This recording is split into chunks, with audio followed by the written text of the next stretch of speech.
हिंदी से इतनी नफरत कि भूले 20 साल पुरानी दुश्मनी। भाषा का मुद्दा बनाकर सत्ता में वापसी करेंगे दोनों भाई। क्या ठाकरे ब्रदर्स का कमबैक? महाराष्ट्र में सियासी तूफान का अंदेशा। आज यानी 5 जुलाई को महाराष्ट्र की राजनीति में एक ऐसा अध्याय जुड़ा है जिसकी ना तो किसी को उम्मीद थी ना ही कोई गुंजाइश। एक ऐसा अध्याय जिसे जुड़ने में 2 दशकों का एक लंबा सफर लग गया। 2 भाई जिन्हें देख कोई नहीं कहता कि वो सगे नहीं चचेरे भाई हैं, 20 सालों पहले ऐसे अलग हुए जैसे कि एक दूसरे को जानते तक ना हो। उनका आज एक लंबे वनवास के बाद भरत मिलाप हुआ है। अब 20 साल बाद मिले हैं तो वजह भी बड़ी होगी। वजह बना एक डर, और वो डर था अपनी मातृभाषा मराठी के अस्तित्व पर आती आंच का।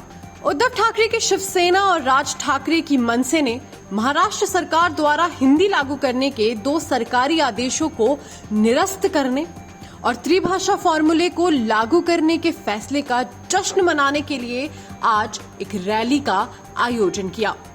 दोनों भाई 2 दशकों के बाद एक साथ कंधे से कंधा मिलाए खड़े नजर आए। उनका साथ आना एक चुनौती मानी जा रही है। चुनौती सत्ताधारी पार्टी को कि प्रदेश में सरकार की मनमानी नहीं चलेगी। चुनौती हिंदी भाषियों को कि महाराष्ट्र में रहना है तो मराठी बोलनी पड़ेगी।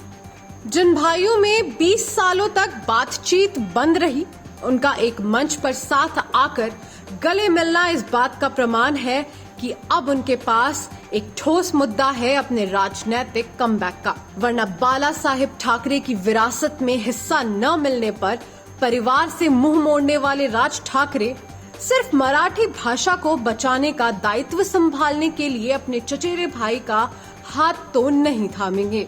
बाला साहेब ठाकरे की परछाई माने जाने वाले राज ठाकरे उनके गुजरने के इतने सालों बाद भी अपने भाई से संधि करने को आगे नहीं आए, लेकिन अचानक अपनी मातृभाषा को लेकर इतने डर गए कि सारे गिले शिकवे भूल गए और अपने भाई उद्धव ठाकरे के साथ फिर खड़े हो गए। एक भाषा मात्र से इतना डर, या फिर सत्ता में वापसी की तैयारी?